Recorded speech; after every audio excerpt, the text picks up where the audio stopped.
الحمد لله رب العالمين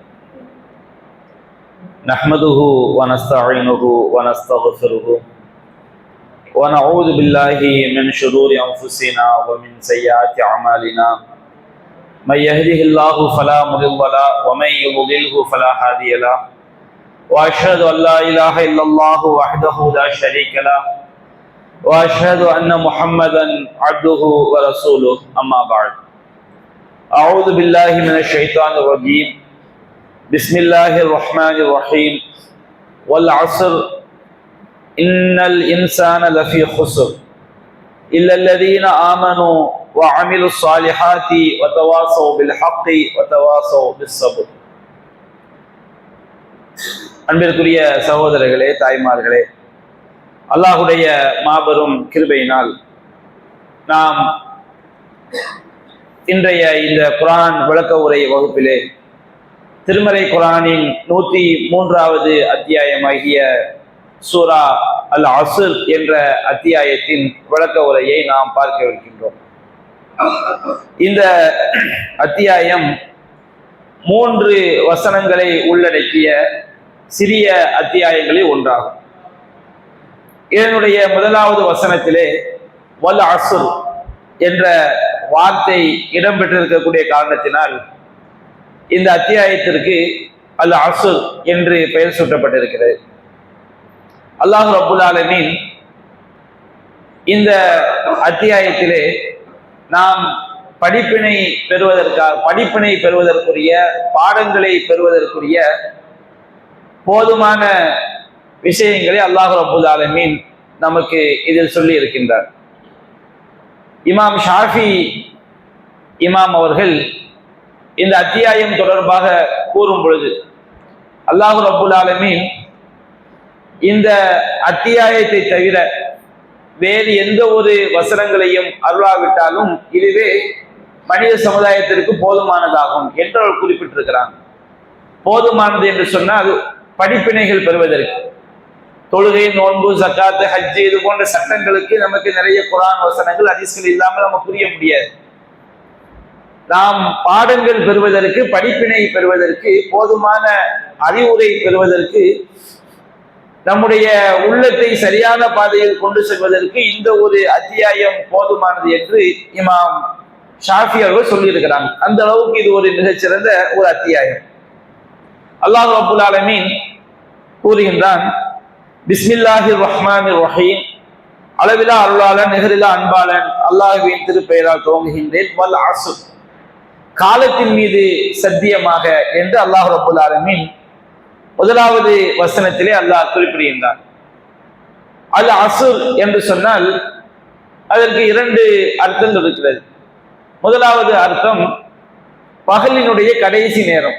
நம்ம அசர் தொழுகைன்னு சொல்றோம் பாருங்க. நம்முடைய இஸ்லாமிய மார்க்கத்துல ஒரு நாள் என்பது இரவிலிருந்து ஆரம்பமாகிறது. அப்போ பகலுடைய கடைசி நேரத்துக்கு என்ன சொல்லுவாங்க? அசர் அப்படின்னு நம்ம என்ன செய்வோம், சொல்லுவோம். அப்போ பகலுடைய கடைசி நேரத்திற்கும் அசர் என்று நம்முடைய மார்க்கத்துல சொல்லப்படுகிறது. இன்னும் சொல்ல போனால் அந்த அசருடைய நேரம் என்பது மிகச் சிறந்த ஒரு தொழுகைக்குரிய ஒரு நேரம். அல்லாஹ் ரப்புல் ஆலமீன் திருமறை குர்ஆனில் கூறுகின்றான், ஹாஃபிது அலஸ் ஸலவாத்தி வஸ்ஸலாத்தில் உஸ்தா, நீங்கள் தொழுகைகளை பேணி தொழுது கொள்ளுங்கள், இன்னும் மிகச் சிறந்த தொழுகையையும் நீங்கள் பேணி தொழுது கொள்ளுங்கள் என்று அல்லாஹ் குறிப்பிடுகின்றார். அப்போ சலாத்தின் உஸ்தா என்று சொன்னால் மிகச் சிறந்தது, சிறப்பு மிக்கது என்று அதனுடைய பொருள். அப்ப அல்லாஹ் ரப்புல் ஆலமீன் நீங்கள் ஐகால தொழுகைகளை பேணிக் கொள்ளுங்கள், சலாத்தின் உஸ்தா, மிகச் சிறந்த தொழுகையாகிய நடுத்தொழுகையை நீங்கள் பேணிக் கொள்ளுங்கள். அப்ப அந்த மிகச் சிறந்த தொழுகை எது நபிகள் நாயகம் சொன்னாங்க?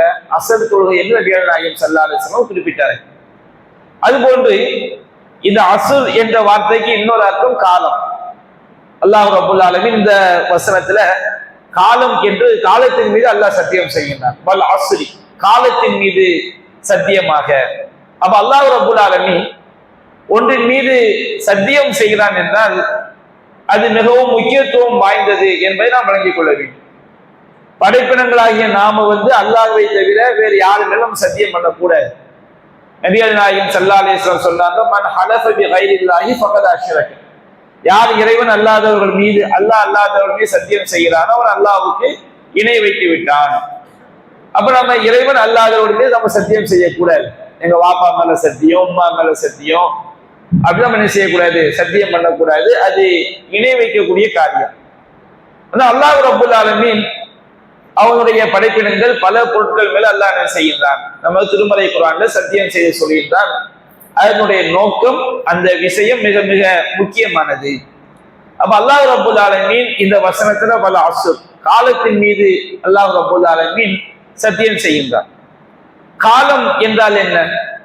படைப்பினங்கள் எந்த நேரத்தில் வாழ்ந்து கொண்டிருக்கிறார்களோ அதுதான் காலம். காலம் என்பது அல்லாஹ்வால் படைக்கப்பட்ட படைப்பினங்கள் எந்த நேரத்துல வாழ்ந்து கொண்டிருக்கிறார்களோ அதுதான் நம்ம காலம் என்று நம்ம என்ன செய்வோம், சொல்லுவோம். இந்த காலத்தின் மீது அல்லாஹ் சத்தியம் செய்கிறான்னு சொன்னால், காலம் என்பது பல்வேறு நிகழ்வுகளை உள்ளடக்கியது. இந்த காலம் என்பது பல்வேறு மாற்றங்களை என்ன செய்து உண்டாக்க, தலைகீழ் மாற்றங்களை உண்டாக்க. ஒரு நேரத்துல ஒரு ஆள் செல்வ செழிப்போடு இருந்திருப்பாரு, கால ஓட்டத்துல அவர் மிகப்பெரிய ஒரு ஏழ்மை நிலைக்கு, வறுமை நிலைக்கு உள்ளாகி இருப்பாங்க. ஒரு தினம் கீழே கொண்டு போகுது, ஒரு தினம் மேல கொண்டு வருது, மேல இருக்கிறவனை கீழே கொண்டு வருது. அல்லாஹ் சொல்றானா இல்லையா, வத்தில்கல் ஐயாமு நுதாவிலுஹா பைனன் நாஸ், இந்த காலங்களை நாம் மக்களுக்கு மத்தியில் சுழற்றி கொண்டே இருக்கிறோம். காலம் என்பது ஒரு ஊஞ்சல் மாதிரி, ஊஞ்சல் மேல இருந்து என்ன செஞ்சிடும், கீழே வரும். அப்ப இந்த காலம் என்பது மனித வாழ்க்கையை வந்து அப்படி மாற்றிக்கொண்டே என்ன செய்கிறது, இருக்கிறது. நம்முடைய வாழ்க்கையினுடைய காலத்துல பல்வேறு விஷயங்களை நாம் என்ன செய்ய சந்திக்கிறோம். சில நேரங்கள்ல கடுமையான நோய்க்கு உள்ளாகிறோம், சில நேரங்கள்ல கடுமையான நல்ல ஒரு சிறந்த ஒரு ஆரோக்கியமான நிலையில் நாம இருக்கிறோம். சில நேரங்கள்ல நமக்கு வறுமையான சூழல் உண்டாகுது, சில நேரங்கள்ல செல்வ செழிப்பனை செய்வது உண்டாகிறது, சில நேரங்கள்ல நாம நல்ல செயல்களை செய்கின்றோம், சில நேரங்கள் நாம தீய செயல்களை செய்கின்றோம், சில நேரங்கள்ல சிலரோடு நம்ம நட்பா பழகுறோம், சிலரோடு நம்ம என்ன செய்யறோம், ஒரு கோபமான நிலைக்கு உண்டாகும். இந்த காலங்கள் என்று அவ்வளவு பெரிய மாற்றங்கள் என்ன செய்து உண்டாக்கி கொண்டே இருக்கிறது. அதே போன்று இந்த உலகத்துல நாம திருப்பி பெற முடியாத விஷயம் எதுவும் சொல்றோம்னா காலம். எந்த ஒரு வினாடியோ ஒரு மணி நேரமோ ஒரு வருஷமோ கழிஞ்சுன்னு வச்சுக்கிடுங்க, யாராலும் என்ன செய்ய முடியாது, அந்த காலத்தை வந்து திருப்பி பெறவே முடியாது. அதே போன்று இந்த காலத்தை வந்து யாரு இந்த உலக வாழ்க்கையை வந்து சரியான முறையில பயன்படுத்தி கொள்றாங்களோ அவர்களுக்கு தான் மறுமையில் என்ன செய்யுது, வெற்றி இருக்கு. நம்ம இந்த உலக வாழ்க்கைய நமக்குரிய காலத்தை, காலம் என்றால் நமக்குரிய காலம், நாம் இந்த உலகத்துல எவ்வளவு நாள் வாழ்றோமோ நமக்குரிய காலம், அந்த காலத்தை நம்ம பாழ்படுத்திட்டோம் வச்சுக்கிடுங்க, மறுமையில் நமக்கு என்ன கிடையாது, அல்லாட்ட போய் நம்ம எவ்வளவு கெஞ்சினாலும் எவ்வளவு நாம மன்றாடினாலும் திருமணம் செய்ய முடியாது. இந்த உலகத்துக்கு நாம வரவே வரவே வரவே முடியாது. அப்ப காலம் என்பது சொல்லுவாங்க, காலம் கண் போன்றதுன்னு சொல்லுவாங்க. அப்ப அந்த மாதிரி காலம் என்பது மிக மிக முக்கியமானது. இதுதான் நமக்கு ஒரு மூமினுக்கு இந்த உலக வாழ்க்கையும் தீர்மானிக்கக்கூடியது, மறுமை வாழ்க்கையும் தீர்மானிக்கக்கூடியது. நாம் எப்படி வாழ்கிறோம் என்கிற அந்த காலத்தை பொறுத்துதான் மறுமையில் நமக்கு என்ன செய்யப்படுது, அல்லாஹ் ரப்பல் ஆலமீன் சொர்க்கத்தையும் நரகத்தையும் தரப்போறான். அப்ப காலம் என்பது ரொம்ப ரொம்ப முக்கியமானது என்பதை உணர்த்தக்கூடிய வகையில் அல்லாஹ் சொல்கின்றான், வல் அஸ்ர், காலத்தின் மீது சத்தியமாக, இன்னல் இன்சான லஃபீ குஸ்ர், நிச்சயமாக எல்லா மனிதர்களும் நஷ்டத்தில் இருக்கிறார்கள் அப்படின்னு அல்லாஹ் சொல்றான். இந்த வசனத்துல அல் இன்சான், அல் இன்சான் அப்படிங்கிற வார்த்தை ஒட்டுமொத்த மனித சமுதாயத்தையும் உள்ளடக்கக்கூடிய வார்த்தை. ஒரு மனிதர் கூட என்ன செய்ய முடியாது, வெளியேற முடியாது. அதாவது அரபி மொழியில வந்து அலிஃப்லாம் அப்படின்னு சொல்லுவாங்க. இப்ப ரஹ்மான் அல் அலிஃப்லாம் சத்தம்னா அர் ரஹ்மான், கரீம் அது அலிஃப்லாம் சத்தம்னா அல் கரீம் அப்படின்னு வருது பாருங்க. இந்த அல்லாஹ்வுடைய பெயரோடு சேரக்கூடிய இந்த அலிஃப்லாம் எல்லாமே பூரணத்துவத்தை காட்ட, முழுமையை காட்டக்கூடியது. ஒரு ஆளை பார்த்து நாம ரஹீம்னு சொல்றோம், ஆனால் யாரையும் நம்ம என்ன செஞ்சிடக்கூடாது, அர் ரஹீம் சொல்லிடக்கூடாது. ஏன்னா அல்லாஹ்வுடைய வார்த்தையில சேரக்கூடிய அல்லாஹ்வுடைய பெயர்ல உள்ள அந்த அலிஃப்லாம் என்பது முழுமையை காட்டக்கூடிய, அந்த மாதிரி அர்த்தத்துல எந்த படைப்பினங்களும் என்ன செய்யப்படாது, பயன்படுத்தப்படாது. அதே போன்று அரபி மொழியில வந்து இந்த அலிஃப்லாம் என்ற அந்த இரண்டு எழுத்துக்கள் அலிஃபு லாம், இது வந்து ஒட்டுமொத்த இனத்தையும் குறிப்பதற்கு என்ன செய்யப்படும், பயன்படுத்தப்படும். அல் இன்சான் அப்படின்னு சொல்லும் போது, இன்சான்னா மனிதன், ஒரு மனுஷன். அல் இன்சான் அப்படின்னு சொல்லும்போது ஒட்டுமொத்த மனிதர்கள், எல்லா மனிதர்களையும் என்ன செய்யாது குறிக்கும். இப்ப அல் ஹம்துன்னு சொல்லும் போது எல்லா புகழும் அப்படின்னு அர்த்தம். ஹம்துனா புகழ். அல் ஹம்துன்னு சொல்லும்போது அலிஃப்லாம் அல்ல சேரும் போது ஒட்டுமொத்த எல்லா புகழும் யாருக்குரியது? லில்லாஹி ரப்பில் ஆலமீன், அகில உலகங்களையும் படைத்து பரிபாலிக்கக்கூடிய அல்லாஹ்வுக்குரியது. அப்ப இந்த இன்சான்ல உள்ள அந்த அலிஃபும் லாமும் ஒட்டுமொத்த இனத்தையும் உள்ளடக்கக்கூடியது, யாருமே அந்த விதிவிலை கிடையாது. அப்ப இன்னல் இன்சான், நிச்சயமாக மனிதன், அதாவது ஒட்டுமொத்த மனித சமுதாயமும் லஃபீ ஹுஸ்ரின், நஷ்டத்திலே இருக்கிறார்கள். அல்லாஹ் ரப்புல் ஆலமீன் மனிதன் நஷ்டவாளின்னு அல்லாஹ் சொல்லல, மனிதன் நஷ்டத்திலே இருக்கிறான். நஷ்டத்துக்கு உள்ள மனுஷன் இருக்கிறான். நாலாபுறமும் எது சூழ்ந்து இருக்குது? நஷ்டம் தான் சூழ்ந்து இருக்குது. அவனுக்கு மேல, இடதுபுறம், வலதுபுறம், கீழே எல்லா பகுதியிலையும் மனிதனை நஷ்டம் தான் செய்திருக்கிறது, சூழ்ந்திருக்கிறது. இந்த வசனத்துல நாம தமிழ் மொழியில உணர முடியாத ஒரு சிறப்பு என்னன்னு சொன்னோம்னா, 3 உறுதிப்படுத்தக்கூடிய வார்த்தைகளை அல்லாஹ் சொல்லி காட்டுறான். ஒண்ணு என்னன்னு சொன்னோம்னா, சத்தியம், வல் அஸ்ர், காலத்தின் மீது சத்தியமாக. ஒன்றின் மீது சத்தியம் செய்து விட்டாலே அதுக்கு பின்னாடி சொல்ல போறக்கூடிய விஷயம் முக்கியமான விஷயம். இப்ப நான் சாப்பிடுறேன்னு சொல்றோம், நான் சாப்பிடுறேன் சாதாரணமா சொல்றது. சத்தியமா நான் சாப்பிடுவேன்னு சொல்ல என்ன அர்த்தம்? அதுல ஒரு ஸ்ட்ராங் இருக்கா இல்லைங்களா? அப்ப அல்லாஹ் ரப்புல் ஆலமீன் காலத்தின் மீது சத்தியம் செய்து என்ன செய்தியை சொல்ல போறான்? அப்ப காலத்தின் மீது சத்தியம் செய்வதே ஒரு உறுதியை காட்டுது. இன்னல் இன்சான, அந்த இன்ன அப்படிங்கிற வார்த்தையும் ஒரு உறுதியை காட்டக்கூடிய வார்த்தை அரபி மொழியில. தமிழ்ல நாம சொல்ற மாதிரி நான் வருவேன், நான் தான் வருவேன், அந்த தான் அழுத்தத்தை காட்டுதோ அந்த மாதிரி இன்ன என்ற அந்த வார்த்தையும் உறுதியை காட்டுவதற்காக பயன்படுத்தக்கூடிய ஒரு வார்த்தை. அதே மாதிரி லஃபி, அந்த ஃபி என்பதற்கு முன்னாடி உள்ள லாம், அந்த லாமும் உறுதியை காட்டக்கூடிய ஒரு வார்த்தை. அப்ப இந்த 3 சேரும் போது அல்லாஹ் ரப்பல் ஆலமீன் எவ்வளவு அழுத்தமாக உறுதியாக இந்த தகவலை அல்லாஹ் சொல்கிறான் என்பதை நாம் விளங்கிக் கொள்ள வேண்டும். நம்ம தமிழ் மொழிபெயர்ப்பு போல படிக்கும் போது இதை நாம உள்வாங்க முடியாது. அரபி இலக்கணத்தோடு அதை தெரிந்து கொள்ளும் பொழுதுதான் இந்த வாக்கியத்துல அல்லாஹ் ரப்பல் ஆலமீன் எவ்வளவு அழுத்தமாக, எவ்வளவு முக்கியத்துவம் கருதி அல்லாஹ் குறிப்பிடுகிறான் என்பதை நாம் புரிந்து கொள்ள முடியும். அப்ப அல்லாஹ் ரப்பல் ஆலமீன் ஒட்டுமொத்த மனிதர்களும் நஷ்டத்திற்குள்ளே இருக்கிறாங்க சொல்லி காட்டுறான். நம்மை சுற்றியும் ஏதோ சூழ்ந்து இருக்குது, நஷ்டம் தான் செஞ்சிருக்கு, சூழ்ந்து இருக்கு. ஆனால் அதை தொடர்ந்து அல்லாஹ் கூறுகின்றான், இல்லல்லதீன ஆமனு வ அமிலு ஸாலிஹாத்தி வ தவாஸவ் பில் ஹக்கி வ தவாஸவ் பிஸ் ஸப்ர். 4 பண்புகளை உடைய மனிதர்களை தவிர மற்ற எல்லாம் நஷ்டத்தில் இருக்கிறாங்க. அது 4 பண்புகள் உடையவர்கள் யார்? இல்லல்லதீன ஆமனு, முதலாவது அல்லாஹ் சொல்லியிருந்தா எவர்கள் இறை நம்பிக்கை கொண்டு வ அமிலு ஸாலிஹாத்தி, நல்லறங்களை செய்து வ தவாஸவ் பில் ஹக்கி, உண்மையை கொண்டு ஒருவருக்கொருவர் உபதேசம் செய்து வ தவாஸவ் பிஸ் ஸப்ர், பொறுமையை கொண்டும் ஒருவருக்கொருவர் உபதேசம் செய்கிறார்களோ இந்த மக்களை தவிர. இந்த 4 பண்பும் யாருக்கிட்ட இருக்குதோ இவங்க மட்டும்தான் நஷ்டத்துல இல்லை. இந்த 4 பண்பு இல்லாத எல்லா மனிதர்களும் நஷ்டத்துல இருக்கிறாங்க. அவங்க மறுமையில எங்க போய் சேர்ந்துருவாங்க? நரகத்துல போய் சேர்ந்துருவாங்க. அப்ப அல்லாஹ் ரப்பல் ஆலமீன் முதலாவது பண்பு என்ன சொல்கின்றான்? இல்லல்லதீன ஆமனு, அவர்கள் நம்பிக்கை கொள்வார்கள், இறை நம்பிக்கை கொள்வார்கள்.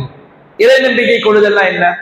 நமக்கு எல்லாமே தெரியும். ஈமான்னா என்ன? ஆமன்து பில்லாஹி வ மலாயிகத்திஹி வ குதுபிஹி வ ருசுலிஹி வல் யௌமில் ஆகிரி வல் கத்ரி கைரிஹி வ ஷர்ரிஹி பில்லாஹி தஆலா. அல்லாஹ்வை நம்புவது, ஆமன்து பில்லாஹ், அல்லாஹ்வை நம்புவது, வ மலாயிகத்திஹி, மலக்குமார்களை நம்புவது, வ ருசுலிஹி, அவனுடைய தூதர்களை நம்புவது, வ குதுபிஹி, அவனுடைய வேதங்களை நம்புவது, அதே போன்று மறுமை நாளை நம்புவது, விதியை நம்புவது. அல்லாஹ்வை நம்புவதுனா என்ன? அல்லாஹ் ரப்பல் ஆலமீன் அவன் ஒருவன் மட்டும்தான் கடவுள், அவனுக்கு இணையாக எதுவுமே கிடையாது. ரொம்ப விரிவு, ஒவ்வொரு நாம எடுத்து போனா அதுக்கு பல மாதங்கள் என்ன செய்யலாம், அவ்வளவு விஷயங்கள் மார்க்கத்தில் சொல்லப்பட்டிருக்கு. அல்லாஹ் நம்புவதுனா என்ன, மலக்குமார்களை நம்புவது என்றால் என்ன, வேதங்களை நம்புவது என்றால் என்ன, மறுமையை நம்புவது என்றால் என்ன, விதியை நம்புவது என்றால் என்ன, நபிமார்களை நம்புவது என்றால் என்ன, எல்லாமே சொல்ல நமக்கு விரிவாக நபிகள் நாயகம் ஸல்லல்லாஹு அலைஹி வஸல்லம் அவங்க ஹதீஸ்களையும் சொல்லி இருக்கிறாங்க. ஏராளமான குர்ஆன் வசனங்களும் அதை நமக்கு என்ன செய்யுது, தெளிவுபடுத்தி. அப்ப அல்லாஹ்வை நாம நம்புறோம், அவனுக்கு இணை இல்லாத, அவன் தான் நம்ம படைத்த கடவுள், அவன் அவனுடைய நாட்டப்படிதான் எல்லாமே நடக்கிறது. இது அல்லாஹ் நம்புறது. அவனுடைய மலக்குமார்களை நம்புறது. அல்லாஹ் ரப்பல் ஆலமீன் மலக்குமார்களை என்ன செஞ்சிருக்கின்றான்? அல்லாஹ் ஒளியால் படைத்திருக்கின்றான். பல்வேறு பல மலக்குகளுக்கு பல்வேறு பொறுப்புகள் கொடுக்கப்பட்டிருக்கு. கபூர்ல விசாரணை செய்யக்கூடிய மலக்குமார்கள் இருக்கிறாங்க, மலையை இறக்கி வைக்கக்கூடிய மலக்குமார்கள் இருக்கிறார்கள். நம்முடைய தாயுடைய வயிற்றுல அந்த ரூஹு 40 நாள் அடையும் பொழுது, அந்த அந்த கரு 40 நாளை அடையும் போது ரூஹ ஊதக்கூடிய மலக்குமார்கள், விதியை எழுதக்கூடிய மலக்குமார்கள் இருக்கிறாங்க. நரகத்துடைய காவலாளி மாலிக்குங்கிற மலக்கு இருக்கிறாரு. இப்படி அதே மாதிரி இஸ்ராஃபீல் என்ற ஒரு மலக்கு இருக்கிறாங்க. ஜிப்ரீல் அலைஹிஸ்ஸலாம், மீகாயில் அலைஹிஸ்ஸலாம், பெயர் சொல்லப்பட்ட மலக்குமார்கள் இருக்கிறாங்க. ஜிப்ரீல் அலைஹிஸ்ஸலாம், மீகாயில் அலைஹிஸ்ஸலாம், இஸ்ராஃபீல் அலைஹிஸ்ஸலாம். கபூர்ல விசாரணை செய்யக்கூடிய முன்கர் நக்கீர் என்ற மலக்குமார்கள். இப்படி மலக்குமார்களை பற்றி பல்வேறு விஷயங்கள் நம்ம குர்ஆன்லயே சுன்னாவே சொல்லப்பட்டது. லா யஸூனல்லாஹ மா அமரஹும், அவங்க அல்லாஹ்வுடைய அவர்களுக்கு அல்லாஹ் கட்டளையிட்டதில் மாறு செய்யவே மாட்டார்கள். வயஃபஅலூன மா யுமருன், அவர்களுக்கு ஏவப்பட்டதை மட்டும்தான் செய்வாங்க மலக்குமார்கள் செய்வார்கள். அல்லாஹ்க்கு முன்னாடி எந்த ஒரு வார்த்தையும் செய்ய மாட்டாங்க, முந்திக் கொண்டு பேச மாட்டார்கள். அவங்க அல்லாஹ்வுடைய கண்ணியமிக்க அடியார்கள். இப்படி மலக்குமார்களை பற்றி ஏராளமான விஷயங்கள் நம்ம குர்ஆனிலே சொன்னாலும் சொல்லப்பட்டது.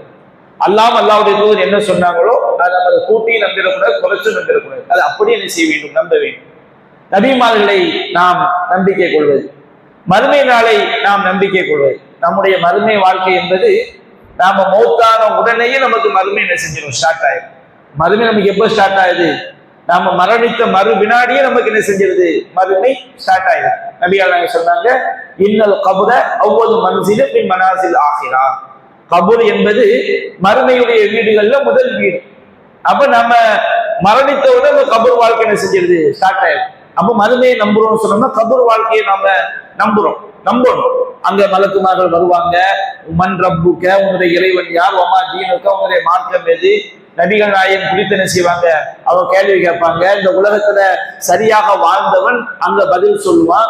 மலக்குமார்கள் இந்த கேள்விக்கெல்லாம் நீ பதில் சொன்னாயே, எப்படி நீ இதை அறிந்து கொண்ட கேட்கும் போது அவன் சொல்லுவான், கடவுளுக்கு கிதாப் அல்லா, நான் அல்லாஹ்வுடைய வேதத்தை என்ன செய்தேன்? நான் ஓதினேன். நபிகள் நாயகத்துடைய வழிமுறையிலிருந்து என்ன செய்து கொண்டேன்?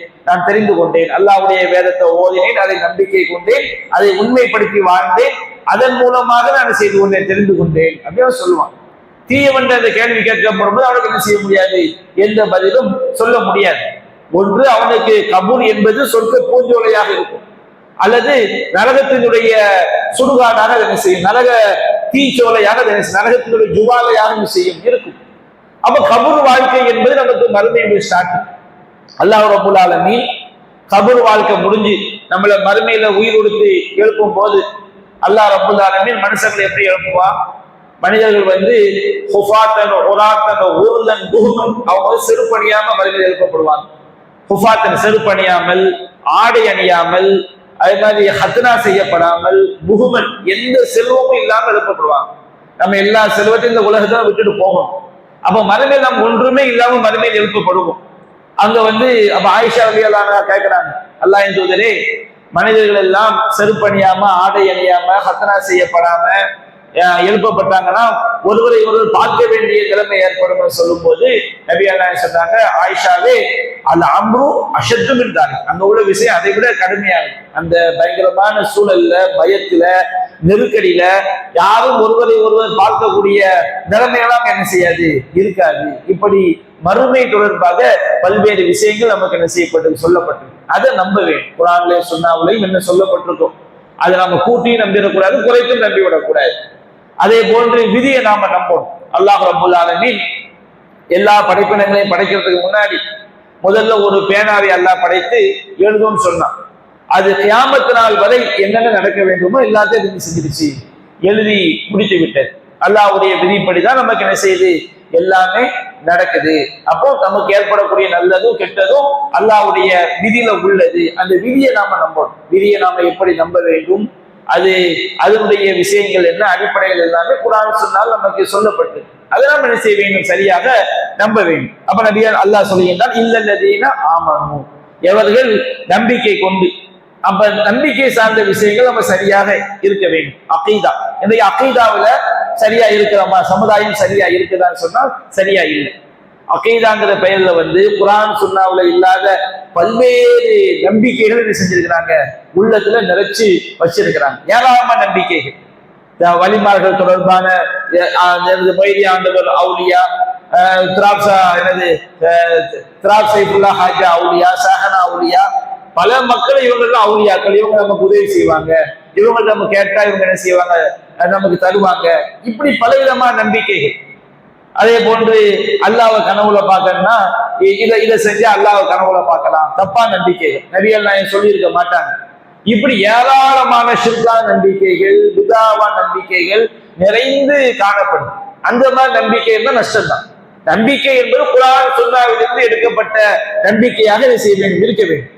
இரண்டாவது அல்லாஹ் சொல்கிறான் வஅமிலு ஸாலிஹாத், நல்லறங்கள், தொழுகை, நோன்பு, ஜகாத், ஹஜ். நல்லறம் என்றால் என்ன? அல்லாஹ் ரப்புல் ஆலமீன் எதையெல்லாம் விரும்புகிறானோ அந்த அனைத்துமே நல்லறங்கள். அது மார்க்கத்துல வந்து நமக்கு இப்படித்தான் செய்ய வேண்டும் என்று சொல்லி தந்த விஷயங்களும் இருக்குது. இன்னொன்னு என்ற அல்லாஹ்வுடைய திருமுகத்தை நாடி நம்ம உலகத்துல எந்த காரியத்தை செஞ்சாலும் அதுவும் நல்லறமாயிடும். ஒரு ஆள் நபியார் சொல்றாங்க, ஒஃபி புதுஅதி அஹதிக்கும் சதகா, உங்களை ஒருவர் தன்னுடைய மனைவியோடு தாம்பத்தியத்தில் ஈடுபடுவதும் கூட தர்மம். தர்மம்னா நன்மை. அது எப்படி அவருக்கு நன்மையா மாறுதுன்னு சொன்னோம்னா, ஒருவன் என்னுடைய இறைவன் வந்து நம்முடைய கற்பை பாதுகாத்துக் கொள்ள வேண்டும் சொல்கிறான், நான் என்னுடைய கற்போக்கத்தை பாதுகாப்பதற்காக நான் செய்யறேன், திருமணம் செய்யறேன்னு ஒரு ஆள் செய்யறான்னு வச்சுக்கிறீங்க, அவருக்கு நன்மையா மாறுது. அது உலக விஷயம் தான், ஆனால் அது அவருக்கு என்ன செய்கிறது, நன்மையாக மாறுகிறது. நபியார் சொல்லி காட்டுறாங்க, உங்களை ஒருவர் தன்னுடைய மனைவியுடைய வாயில ஊட்டி விடுவது கூட தர்மம் சொல்றாங்க. எப்போ ஆகும்? உலகத்துல வாழக்கூடிய எல்லா காஃபிரும் எல்லாருமே என்ன செய்யறாங்க, மனைவியோடு நேசபாசம் இருக்கிறதுன்னு செய்யறாங்க. ஆனால் ஒரு மூமின் அதை செய்யும் போது அவனுக்கு எப்படி நன்மை ஆகுதுன்னா, அவன் என்னுடைய இறைவன் இவ்வாறு மனைவிமார்களை கவனிக்க வேண்டும், பெற்றோர்களை கவனிக்க வேண்டும், உறவுகளை கவனிக்க வேண்டும் என்று ஒரு இறைவன் சொல்லி இருக்கிறான். அப்ப இறைவன் சொன்னான் என்பதற்காக நம்ம செய்யக்கூடிய எல்லா காரியங்களுமே நமக்கு ஒரு வகையில வணக்கம் தான். அப்போ அமிலு சாலிஹாத், நல்லறங்கள். இந்த நல்லறங்கள் ஏற்றுக்கொள்ளப்படணும்னு சொன்னோம்னா ரெண்டு விஷயம் முக்கியம். ரெண்டு அடிப்படை இல்லாம நாம வந்து நம்ம செய்யக்கூடிய நல்லறங்கள் நல்லறமாக ஆகாது. இன்னைக்கு நம்ம பொதுவா ஒரு ஆள் வந்து என்ன செய்யறாரு, ரோட்ல போய் நின்று ஒரு 100 ஏழைக்கு சாப்பாடு வாங்கி கொடுக்கான்னு வச்சுக்கிடுங்க. ஒரு தண்ணி பாட்டில கடுமையான கோடை காலத்துல எல்லாருக்கும் தண்ணி கொடுத்தா நம்ம என்ன சொல்லுவோம், மிக சிறந்த நற்காரியத்தை என்ன செய்யறாரு அப்படின்னு நம்ம சொல்லுவோம். ஆனா அல்லாஹ்வுடைய பார்வையில ஒரு செயல் நற்காரியமாக ஆக வேண்டும் என்றால் 2 நிபந்தனைகள் இருக்கும். முதலாவது நிபந்தனை என்னன்னு சொன்னோம்னா இஹ்லாஸ், மன தூய்மை. இன்னல்லாஹ லா யக்பலு மினல் அமலி இல்லா மா கான லஹு காலிஸன் வ மபூதுகிய பிஹி வஜ்ஹு. அல்லாஹ் ரப்பல் ஆலமீன் அவனுக்காக கலப்பற்ற முறையில் அவனுடைய திருமுகத்தை நாடி செய்யக்கூடிய அமல்களை மட்டும்தான் ஏற்றுக்கொள்வான்.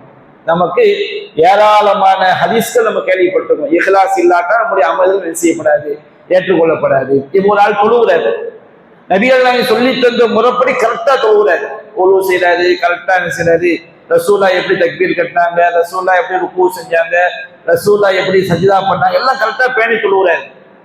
அவர்கிட்ட இஹ்லாஸ் இல்லைன்னு வச்சுக்கிடுங்க, அவர் தொழுகை ஏற்றுக்கொள்ளப்படுமா செய்யப்படாது, ஏற்றுக்கொள்ளப்படாது. அதே போன்று இரண்டாவது முதாபாத்து ரசூல், நபி சொன்ன மாதிரி செய்யறது.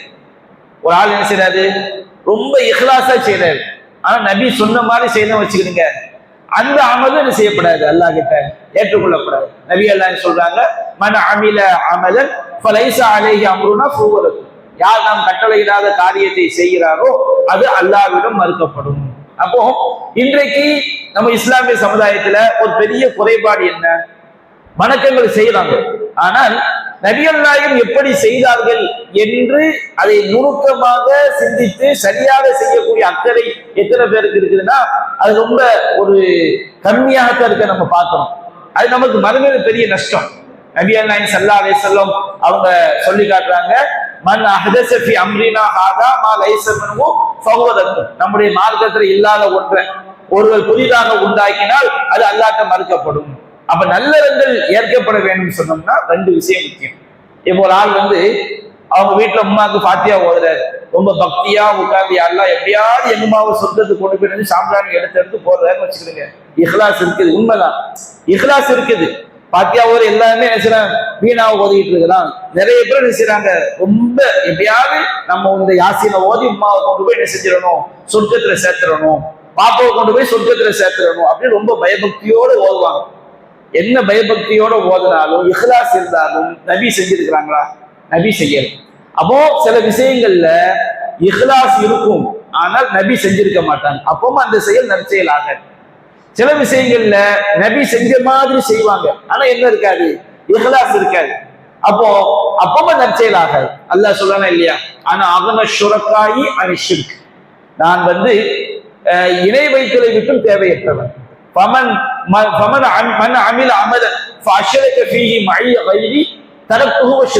எவன் ஒரு செயலை செய்யும் போது அதில் என்னோடு மற்றவர்களை கூட்டாக்கி விட்டானோ, அதாவது பிற நோக்கத்துக்காக ஒரு நற்காரியத்தை செய்யலானோ அவனையும் புறக்கணித்து விடுவேன், அவனுடைய அமலையும் புறக்கணித்து விடுவேன். அப்போ இரண்டாவது பண்பு அமிலு சாலியா, நல்லறங்கள் இருக்க வேண்டும். நல்லறங்களுக்குரிய அடிப்படை ரெண்டு. ஒன்னு என்ன செய்யணும், இஹ்லாஸ்.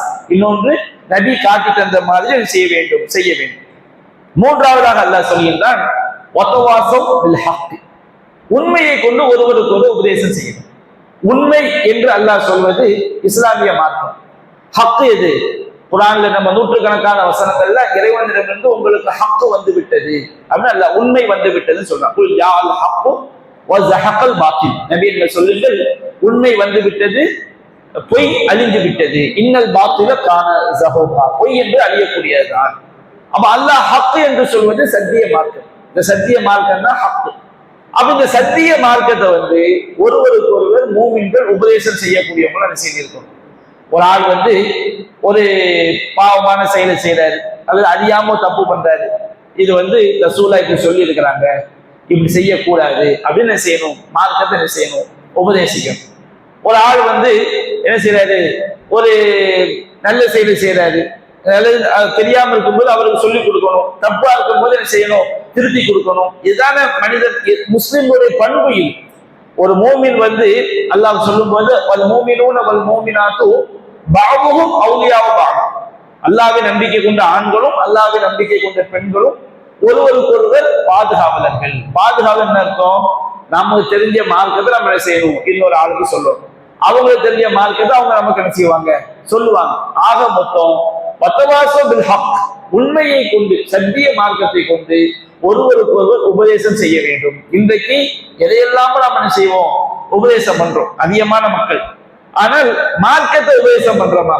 பல்வேறு ஒரு அரசியல் பிரச்சனையை நாம் என்ன செய்யறோம், பல மணி நேரம் யாருக்கு ஓட்டு போடணும், இவருக்கு ஏன் போடக்கூடாது, அவருக்கு ஏன் போடணும் என்பதை யாராவது ஒரு ஆள் பேஸ்புக்ல நான் இந்த கட்சிக்கு ஓட்டு போடக்கூடாது எழுதினான்னு சொன்னோம்னா கீழே வருஷ கட்டி வர்றாங்க. வருஷ கட்டி அப்படி போடலாமா, அப்படி போட்டால் என்னவாகும், இப்படி போட்டால் என்னவாகும், இவர் அப்படி செய்தார், இவர் இப்படி செய்தார், இப்படி நம்ம பேசி அப்படியாவது அந்த ஓட்டை என்ன செஞ்சிடணும், அந்த கட்சிக்கு உழ வச்சிடணும் அப்படின்னு நம்ம முயற்சி பண்றோம். ஆனா அதே மாதிரி மார்க்கத்தை உபதேசம் பண்றோமா அழகிய முறையில? மார்க்க உபதேசம் எல்லாமே இன்னைக்கு ஒரு அடிதடியா தான் இருக்கு. யாராவது ஒரு ஆள் ஒரு மார்க்கத்துக்கு மாற்றமான காரியத்தை பண்ண வச்சிருங்க, கீழே போய் என்ன செய்யறது, அவரை ஒரு தரக்குறைவான வார்த்தையில பேசுறது. இது தாவா கிடையாது. தாவானா என்ன, ஒருவர்கிட்ட ஒரு தப்பு நடக்குதுன்னு சொன்னோம்னா தாவாவுடைய அடிப்படையே அவங்கள பற்றிய கவலை. ஒரு மார்க்கத்துக்கு மாற்றமா இருக்கிறாங்களா, எப்படியாவது என்ன செஞ்சிடணும், இவங்களுக்கு நம்ம சத்தியத்தை கொண்டு வந்துடணும். ஒருவர் மேல் உள்ள வெறுப்பு, ஒரு எரிச்சல், இதுல நீங்க போய் நம்ம ஒரு ஆள் தர்காவுக்கே போற, தர்கா வழிபாடு பண்றாரு, அவரை மாதிரி நீங்க வெறுப்பு காட்டுறது என்ன புண்ணியம், அல்லாஹ்ட்ட நன்மை கிடைக்கும், நமக்கு நன்மை கிடைக்கும். எப்போ ஒருவரை வெறுக்கலாம்னு சொன்னோம்னா நம்முடைய கொள்கையை நாம் பின்பற்றுவதற்காக நம்மை தாக்க வந்தால், நமக்கு பாதிப்பு ஏற்படுத்த வந்தால், அப்பதான் இஸ்லாம் வெறுக்க சொல்லு. எப்ப நாம ஒரு ஆளை வெறுக்கணும், நாம ஒரு கொள்கையில் இருக்கிறோம், இந்த கொள்கையில் நான் இருக்கிறதுக்காண்டி என்னுடைய உயிருக்கோ உடலுக்கோ செல்வத்துக்கோ ஒரு ஆள் பாதிப்பு உண்டாக வச்சுக்கிடுங்க, அப்ப நான் அவர் என்ன செய்யலாம், வெறுக்கலாம். இது அல்லாஹ் ரப்பல் ஆலமீன் குர்ஆன் சொல்லக்கூடிய விஷயம். இதை தாண்டி ஒருவர் மீது பகையை காட்டுவதற்கு என்ன இருக்குது? யாரையும் மகைக்க வேண்டிய அவசியம் கிடையாது. தப்பான கொள்கையில் இருக்கிறாங்களா அவங்க மேல கவலைப்படணும். எப்படியாவது என்ன செய்யணும், இவங்க சத்தியத்தை புரியணும், இவங்க மார்க்கத்துக்கு வரணும், நேர்வழிக்கு. இதுக்கு மேல தாவாங்கிற பெயர்ல ஒருவருடைய உள்ளத்தை குத்தி கிழிப்பது, ஒருவரை பத்தி தப்பா பேசுறது, அவர் பள்ளிக்கு வந்தால் ஏன்டா இந்த பள்ளிக்கு வந்தோம்னு சொல்லி விரண்டு ஓடுற வேலையை என்ன செய்யக்கூடாது, பார்த்துடக்கூடாது. தாவா என்பது, உண்மையான தாவா என்பது எப்படியாவது அவங்க சத்தியத்தை புரியணும் என்ற அடிப்படையில் செய்யக்கூடிய எனது தாவா. இதை நம்ம மனதில் வைத்துக் கொள்ள வேண்டும். இது மூமின்களுடைய பண்பு. வத்தவாசல் பில் ஹக், உண்மையை கொண்டு ஒருவருக்கு என்ன செய்ய வேண்டும்? உபதேசம் செய்ய வேண்டும். வத்தவாசல் பிஸ் சபுர், சபுர் சபுர்னா என்னன்னு சொன்னோம்னா, சபுருங்கிற வார்த்தை தமிழ்ல பொறுமை அப்படின்னு நம்ம என்ன செய்யறோம்? மொழிபெயர்க்கிறோம். ஆனால் சபுர் என்பது இடத்தை பொறுத்து மாறும். சபுர் சொன்னோம்னா 3 விஷயத்துல நமக்கு சபுர் அவசியம். சபுர் என்ற வார்த்தைக்கு மிக சரியாக சொல்வது உறுதி என்று நம்ம என்ன செய்யலாம் சொல்லணும். 3 விஷயத்தை நம்ம என்ன செய்யணும்? உறுதியை கொண்டு ஒருவருக்கு ஒருவர் உபதேசம் செய்யணும். எப்படி உறுதி? ஒன்று, அல்லாஹ்வுக்கு வழிபடக்கூடிய விஷயத்துல நம்ம உறுதியா இருக்கும். சிலர் என்ன செய்வாங்க? அதுல உறுதியா இருப்பாங்க. தொழுகை, நோன்பு, ஜக்காத்து, ஹஜ்ஜு, பெற்றோரை கவனிக்கிறது, உறவுகளை இணைச்சு வாழ்றது, இது இதுல சபுரா இருக்கும். சபுர்னா குர்ஆன் சுன்னாவை தாண்டி மார்க்கத்துக்கு மாத்திரமா என்ன செய்யக்கூடாது? தேடக்கூடாது. இன்னொரு சபுர் என்னன்னு சொன்னோம்னா, அல்லாஹ் தடுத்த விஷயங்கள், விபச்சாரம் பண்றது, பொய் பேசுறது, புறம் பேசுறது, அடுத்தவங்க காசை அநியாயமா சாப்பிடுறது, மோசடி பண்றது, இந்த மாதிரி பாவங்களை விட்டு விலகுவதுல உறுதியா இருக்கும். சில ஆளுக்கு என்ன செய்வாங்கன்னு சொன்னோம்னா, சில மூமின்கள் எப்படி இருப்பாங்க? முதல் விஷயத்துல கரெக்டா இருப்பாங்க, கரெக்டா தொழுவாங்க, நோன்பு வைப்பாங்க, சக்காத்து கொடுப்பாங்க, எல்லாம் செய்வாங்க. ஆனா பாவங்களை விட்டவங்க என்ன செய்ய முடியாது. எல்லா மூமினும் பாவம் செய்வாய், புல்லு பணி ஆதமும் ஹத்தாவும், எல்லாம் தப்பு செய்யக்கூடியவங்க. ஆனால் ஒரே அடியாக பாவத்துல மூழ்குவது யாருடைய பண்பு கிடையாது, மூமினுடைய பண்பு கிடையாது. அப்ப என்ன செய்வாங்கன்னா, நல்ல தொழுவார், கரெக்டா முன்சபுன்னு தொழுவாரு, வீட்டுக்கு போன என்ன செஞ்சிருவாரு? கரெக்டா சினிமா பாட்டை வச்சு அப்படியே என்ன செய்வாரு? ரசிப்பார். அது அவர்கிட்ட காலங்காலமா என்ன செய்யும்? இருந்துகிட்டே இருக்கு. அப்ப இந்த தொழுகைக்கும் இந்த தொழுகையில சபரா இருக்கிறாரு, உறுதியா இருக்கிறாரு. ஆனா பாவத்தை விட்டு விலகிறது உறுதியா இருக்கிறது இருக்கிறது கிடையாது. சிலாவுக்கு என்ன செய்வாங்க? நல்ல தொழுவாங்க, ஆனா வட்டி வாங்குவாங்க, அல்லது பாவமான காரியங்கள்ல போய் என்ன செய்வாங்க? ஈடுபடுவாங்க. அப்போ சபுர் என்பது அல்லாஹ்க்கு வழிபடுவதிலே சபுரா இருக்கும்.